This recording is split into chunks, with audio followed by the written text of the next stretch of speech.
Muli akong tatakbo, muli sa 13. Una-una, mahal ko ang 13. Ginawa ko ang lahat para lalo pa yung mahihirap.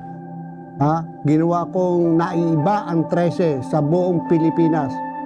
Nakita ko, nabalik na naman. Nabalik ang droga, nabalik ang sugal. Napakaganda ng 13. May mukha na ang 13. Dati nung ako mag-mayor, isang 7-Eleven lamang at isang gasolinahan. Meron ang buong 13. Walang restaurant maayos dyan. Kaya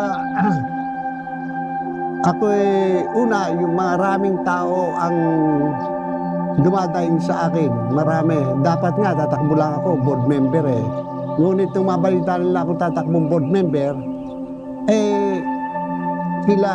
pinuntahan ako, Mayor, tumakbo na kayo muling tumakbong Mayor. Sabi sa akin, at kailangan ibalik yung serbisyong sagong sa 13. Yung matahimik, maayos, malinis, at hindi natatakot ang mga tao.